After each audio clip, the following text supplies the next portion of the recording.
இலங்கையின் முதற்தர செய்தி வழங்குனர் news first weekend பிரதான செய்திகள் தொடர்கின்றன. இலங்கையில் இடம்பெற்ற 3 தசாப்த கால யுத்தம் நிறைவடைந்த பின்னர் வடக்கு கிழக்கு பகுதிகளில் வாழும் மக்களின் வாழ்வியலில் பெரும் மாற்றங்கள் ஏற்பட்டுள்ளன.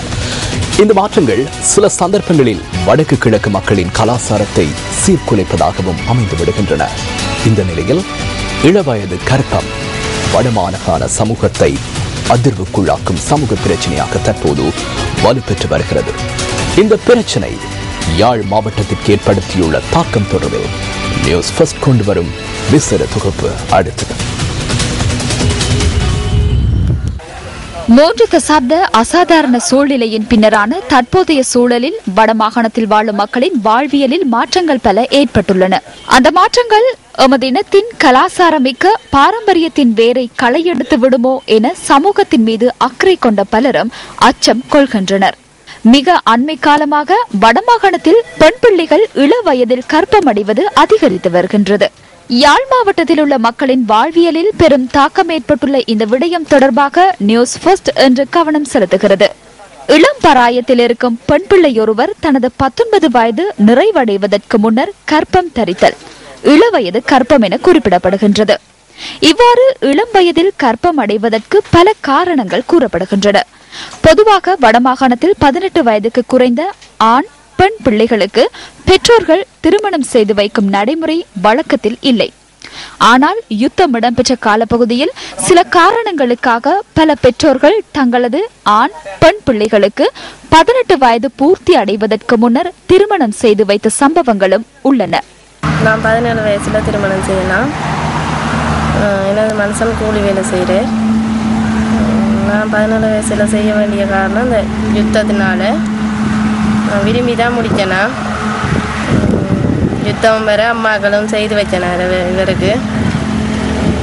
இவர் கூலி வேலை தான் செய்து கொண்டிருக்கிறார். இதேவேளை 18 வயதுக்கு குறைந்தவர்கள் காதலித்து திருமணம் செய்து கொள்வதும் உண்டு. அவ்வாறானவர்கள் சமூகத்திலிருந்து ஒதுக்கி வைக்கப்படுவதில்லை.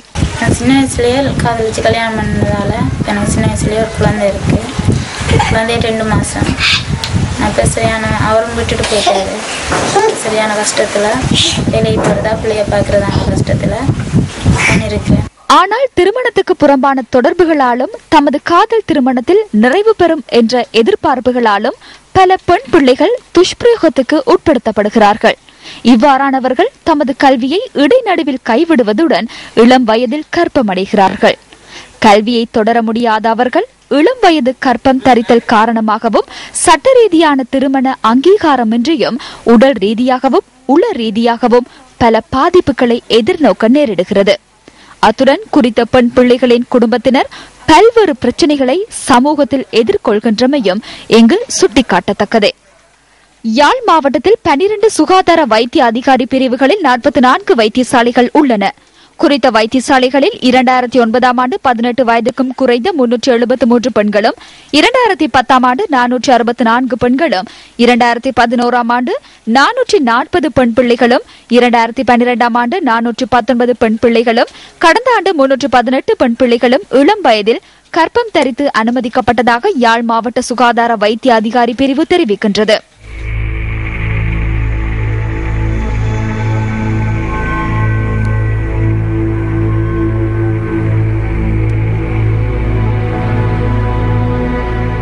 யாழ் மாவட்டத்தில் 12 சுகாதார வைத்திய அதிகாரி பிரிவுகளில் உள்ள 44 வைத்தியசாலைகள் தவிர யாழ்ப்பாணம் போதனா வைத்தியசாலையும் அங்குள்ளது. கடந்த ஆண்டு ஜனவரி தொடக்கம் டிசம்பர் வரையான காலப்பகுதியில் யாழ்ப்பாணம் போதனா வைத்தியசாலையில் 18 வயதுக்குட்பட்ட 190 பெண் பிள்ளைகள் கர்ப்பம் தரித்து வைத்தியசாலையில் அனுமதிக்கப்பட்டதாக வைத்தியசாலை பணிப்பாளர் நியூஸ் ஃபர்ஸ்டுக்கு தெரிவித்தார். மேலும் இந்த ஆண்டு ஜனவரி மாதத்தில் மாத்திரம் யாழ் போதனா வைத்தியசாலையின் 18ஆம் வார்டில் 2 பெண் பிள்ளைகளும், 20ஆம் வார்டில் 11 பெண் பிள்ளைகளும், 21ஆம் வார்டில் 2 பெண் பிள்ளைகளும், 22ஆம் வார்டில் 1 பெண் பிள்ளையும் இளம் வயது கர்ப்பத்துடன் சிகிச்சைகளுக்காக அனுமதிக்கப்பட்டுள்ளனர். யுத்தமும் யுத்தத்தால் ஏற்பட்ட விளைவுகளும் ஒரு முக்கிய காரணி. அதே போல எங்களோட சமுதாயத்தில் இருக்கிற சமூக பிரச்சனைகள், பாடசாலை இடைவிலகல்கள், தொலைபேசியிலே உரையாடக்கூடிய வசதி எல்லாருக்கும் கிடைக்குது. ஆகவே முகம் தெரியாத ஆக்களோடு ஏற்படுற தொடர்புகள் பேர்ந்தது இந்த ரீதியில் கற்பத்துக்கு இட்டு செல்ற சந்தர்ப்பத்தையும் பலத அடையாளங்கள் இருக்கு. அவ்வளவு குறிப்பாக நலன்புரி நிலையங்கள், அகதி முகாம்களில் இருக்கிற மக்கள், நெருக்கமான இடங்களில் இருக்கிற மக்கள் இதால் கூட பாதிக்கப்படுகிறோம். என்னென்றால் இந்த பாடசாலைக்கு போகிற வீதம் குறைவாக இருக்கு, சில இடங்களில் அதை விட இடவிலைகள் அதிகமாக இருக்கு. டீனேஜ் வயசுல இருக்கிற பொம்பளை பிள்ளைகளை குறிப்பா நாங்கள் அவையோட ஏரியாக்குள்ளேயே போய் சந்திக்கல அவே தங்களோட டீனேஜில் இருக்கிற பிரச்சனைகள் தொடர்பாக எங்களோட கலந்து ஆலோசிப்பினோம். கற்ப காலத்துக்கு முதல் அவை மேரிட் தகுதி வாய்ந்த தம்பதிகள் பதிகிறதுக்கு முதல் நாங்கள் அவைய சந்திக்கிறபடியா அவையோட உடல் திணிவு சுட்டி எவ்வளவா இருக்குது, அவை கற்பம் அடைகிறதுக்கு தகுதியான ஆக்களோன்னு சொல்லி அந்த காலத்திலேயே அவைய கற்ப காலத்துக்கு தகுதியான ஆக்களா நாங்களவே உருவாக்குறோம். 18 வயசுக்கு குறைஞ்சவர்கள் எங்கட கிளினிக்கு வர்றதுக்கு அவைக்கு விருப்பம் இல்லாம இருக்குது. அதனால நாங்கள் எங்கட கிளினிக்கு இப்போ ஒரு சொசைட்டில இருக்கிற அந்த கிளினிக்கு அவ வேற விரும்பலைன்னு சொன்னா வேறொரு கிளினிக்கு அவ அனுப்பியாவது அவக்கு அந்த சேவையை கிடைக்கிறதுக்கு நாங்க செய்து கொண்டு இருக்கிறோம். குழந்தைகள் இல்லாத பெற்றோர் இப்படியான குழந்தைகளை தத்தெடுக்க விரும்புகின்ற பட்சத்தில் உரிய முறையில் பதிவுகளை மேற்கொண்டு நீதிமன்றத்தில் அடாப்ஷன் என்று சொல்லப்படுகின்ற வழக்கை தாக்கல் செய்வதன் மூலம் இப்படியான குழந்தைகளை எடுத்து வளர்ப்பது, அவர்களுடைய பிள்ளை இல்லை என்ற குறையையும் தீர்க்க முடியும். அதேவேளை இப்படியான குழந்தைகளுக்கும் ஒரு ஆதரவு கரமாக இருக்க முடியும். இலங்கையினுடைய சட்டத்திட்டங்களின் பிரகாரம் ஒரு மாவட்ட நீதிபதி இப்படியான குழந்தைகளினுடைய மேலான பாதுகாவலனாக இருக்கிற காரணத்தினால் இது பற்றிய விடயங்களை நாங்கள் நீதிமன்றங்கள் வாயிலாக மேற்கொள்ளக்கூடிய சட்ட சூழலும் இலங்கையில் காணப்படுகிறது. குறித்த தரவுகள் யாழ் மாவட்டத்துக்கு மட்டுமே உரியவை. ஆயினும் இந்த பிரச்சினை வடமாகாணத்தில் உள்ள ஏனைய மாவட்டங்களுக்கான முல்லைத்தீவு, கிளிநொச்சி, மன்னார் மற்றும் வவுனியா ஆகிய மாவட்டங்களிலும் ஆதிக்கம் செலுத்தியுள்ளது என்பதில் எவ்வித ஐயமும் இல்லை. மேலும் வடமாகாணத்தில் பெண்களை தலைமையாக கொண்ட குடும்பங்களின் எண்ணிக்கை தற்போது அதிகரித்து காணப்படுகின்றன. இந்த நிலையில் அங்கு இளம் வயது கர்ப்பமும் அதிகரித்து காணப்படுகின்றமை பலரையும் சிந்திக்க வைத்துள்ளது.